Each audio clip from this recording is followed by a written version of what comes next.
Subscribe करिए हमारे channel target UP TET C TET को और बेल आइकन को दबाइए।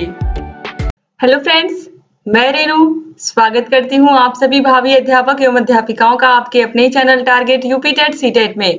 दोस्तों, हम लोग पढ़ रहे थे पाश्चात्य विचारकों और शिक्षाविदों के विषय में। तो दोस्तों, हमने पिछले वीडियो में पढ़ा था फ्रॉबेल के जीवन परिचय को, साथ ही साथ उन्होंने शिक्षा में क्या योगदान दिया है और किस तरीके से उन्होंने किंडरगार्टन प्रणाली को जन्म दिया है।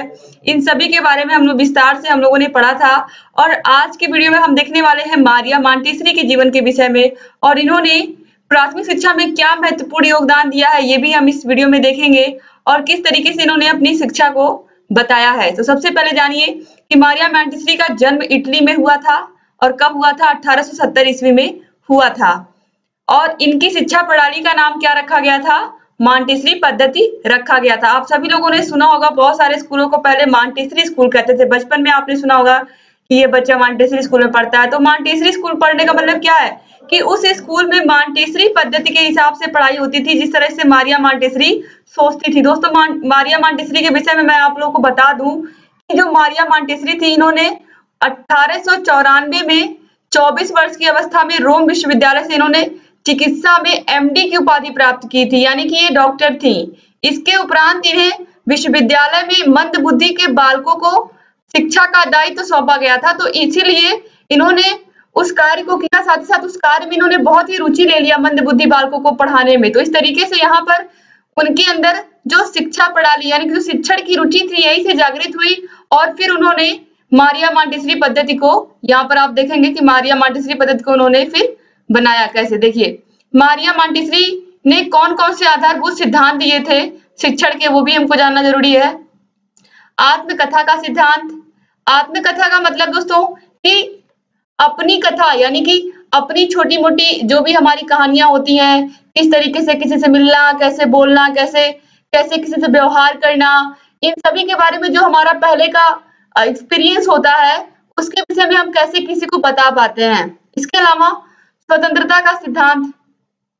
बच्चों को स्वतंत्र रहना सबसे पहले सिखाना चाहिए। बच्चों को किसी भी कार्य के लिए बहुत प्रेशर नहीं देना चाहिए, ये भी इनके शिक्षा प्रणाली में शामिल था। इसके अलावा सर्व शिक्षा का सिद्धांत। सर्व शिक्षा का सिद्धांत का मतलब क्या है दोस्तों कि सभी लोगों को, सभी बालकों को समान प्रकार से शिक्षा दी जाए। ये थी मारिया मॉन्टेसरी की सर्व शिक्षा सिद्धांत की विधि कि सभी बच्चों को शिक्षा मिले और कोई भी बच्चा शिक्षा से अछूता ना रहे। क्योंकि ये मंद बुद्धि बालकों पर विशेष ध्यान देती थी, इसीलिए इन्होंने इंद्रियों के माध्यम से शिक्षा देने पर अधिक बल दिया था। तो इंद्रियां कौन कौन सी हमारी, आप सभी को पता है, आंख, कान, नाक, जीभ, त्वचा। इसके बाद ज्ञानेंद्रिय प्रशिक्षण का सिद्धांत और मांसपेशियों के प्रशिक्षण का सिद्धांत। दोस्तों, एग्जाम में क्वेश्चन पूछता है मांसपेशियों के द्वारा प्रशिक्षण का सिद्धांत किसने दिया था, या ज्ञानेंद्रियों के माध्यम से, इंद्रियों के माध्यम से शिक्षा का सिद्धांत किसने दिया था? तो किसने दिया था, याद रखिएगा आप लोग, मारिया मॉन्टेसरी ने दिया था। एग्जाम में ये क्वेश्चन बार बार रिपीट होता है। फिर व्यक्तित्व के विकास का सिद्धांत भी दिया था। व्यक्तित्व का विकास, जब तक इंसान शिक्षा नहीं ग्रहण करेगा तब तक उसका व्यक्तित्व का विकास उसके नहीं हो सकता है। ये आप सभी लोगों को पता है कि शिक्षा एक योग्य नागरिक बनने के लिए बहुत जरूरी होती है, क्योंकि स्कूल में आकर के बच्चा बहुत सारी चीजें सीखता है, सिर्फ और सिर्फ किताबी चीजें नहीं सीखता है। इसके अलावा उसको किस तरीके से लोगों के बीच में रहना है, कैसे व्यवहार करना है, कैसे लोगों से मित्रवत व्यवहार करना है, कैसे लोगों का सहयोग करना है, कैसे समूह में कार्य करना है, ये सब बच्चा स्कूल में आता है तभी सीखता है। खेल विधि द्वारा शिक्षा का सिद्धांत, यानी कि चाहे फ्रॉबेल रहे हो, फ्रॉबेल का भी आपने देखा था जीवन परिचय, उन्होंने भी एक चीज कहा था, उनके भी सिद्धांत में एक चीज कही गई थी कि बच्चों को खेल के माध्यम से शिक्षा दी जाए। तो यहाँ पर देखिए, खेल विधि द्वारा शिक्षा पर मारिया मॉन्टेसरी ने भी फोकस किया है, तो ये भी आप याद रखिएगा। मारिया मॉन्टेसरी ने अपनी शिक्षण पद्धति को 3 भागों में बांटा था। तो दोस्तों, जो मारिया मॉन्टेसरी थी, उन्होंने अपनी शिक्षण पद्धति को 3 भागों में बांटा था। चलिए हम देख लेते हैं। देखिए, इन्होंने कहा था कर्मेंद्रियों की शिक्षा, ज्ञानेंद्रियों की शिक्षा और पढ़ने लिखने व गणित की शिक्षा।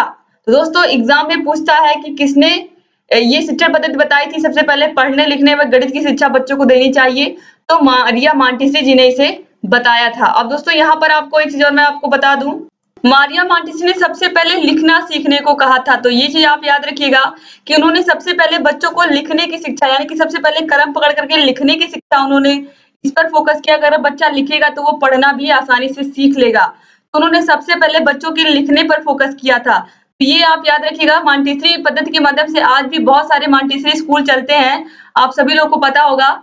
और इस तरीके से यहाँ पर आप देखिए मारिया मॉन्टेसरी के जीवन परिचय के विषय में भी आपने देखा उन्होंने कौन-कौन से आधारभूत सिद्धांत दिए थे। कर्मेंद्रियों के माध्यम से शिक्षा और इंद्रियों के माध्यम से शिक्षा और मांसपेशियों के सिद्धांत पर जो शिक्षा दी जाती है वो मारिया मॉन्टेसरी शिक्षण पद्धति में दी जाती है। तो अगर एग्जाम में पूछता है तो मैक्सिमम यही पूछता है, यूपी टेट सीटेट में भी पूछता है कि इंद्रियों के माध्यम से शिक्षा देने की जो प्रणाली थी वो किसने दी थी, तो किसने दी थी, मारिया मॉन्टेसरी जी ने दी थी। तो ये भी आप याद रखिएगा दोस्तों। जो मॉन्टेसरी शिक्षण पद्धति है ये एक मनोवैज्ञानिक शिक्षण पद्धति है, तो ये भी आप याद रखिएगा दोस्तों।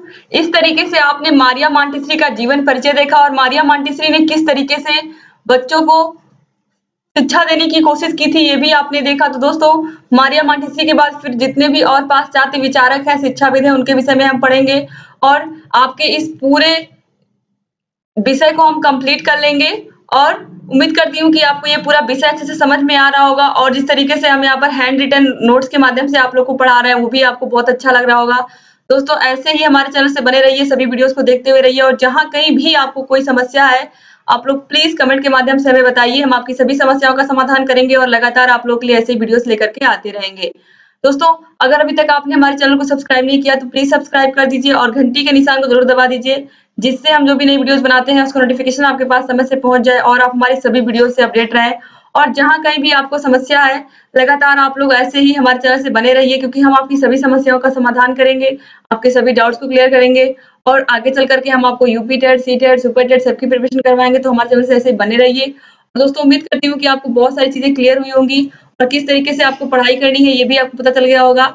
अगर अभी तक आपने हमारे व्हाट्सएप ग्रुप को नहीं ज्वाइन किया तो व्हाट्सएप ग्रुप का नंबर मैं आपको बता देती हूँ, आप वहां पर ज्वाइन हो जाइए। 7705954549 ये हमारे व्हाट्सएप ग्रुप का नंबर है, यहाँ पर आप ऐड हो जाइए और आपको उस ग्रुप में ऐड कर लिया जाएगा। और दोस्तों आप हमारे टेलीग्राम चैनल से भी जुड़ सकते हैं, टेलीग्राम चैनल का लिंक मैं डिस्क्रिप्शन बॉक्स में दे देती हूँ, वहां पर जाकर के आप उस पर क्लिक करके टेलीग्राम चैनल पर आसानी से जुड़ सकते हैं। और साथ ही साथ टेलीग्राम चैनल पर अगर आप target UP TET CTET search करेंगे तो भी आपको हमारा चैनल मिल जाएगा। दोस्तों अगर अभी तक आपने और वीडियोस हमारे नहीं देखे, यानी कि हर एक सब्जेक्ट का हम लोगों ने अलग अलग प्लेलिस्ट बना दिया है सभी क्लासेस का, अगर आपने अभी वो नहीं अटेंड किए तो प्लीज जाइए और देखिए, क्योंकि आपको बहुत यूजफुल जानकारियां मिलने वाली है यहाँ से और आपको बहुत ही सरल भाषा में हम अपनी सभी सब्जेक्ट को पढ़ा रहे हैं। तो सभी सब्जेक्ट के वीडियोस की लिंक इसी वीडियो के नीचे डिस्क्रिप्शन बॉक्स में आपको मिल जाएगी और वहां से जाकर के आप सभी वीडियोस को देख सकते हैं। वीडियो पूरा देखने के लिए आप सभी लोग का बहुत बहुत धन्यवाद। मिलते हैं नेक्स्ट वीडियो में, तब तक के लिए जय हिंद।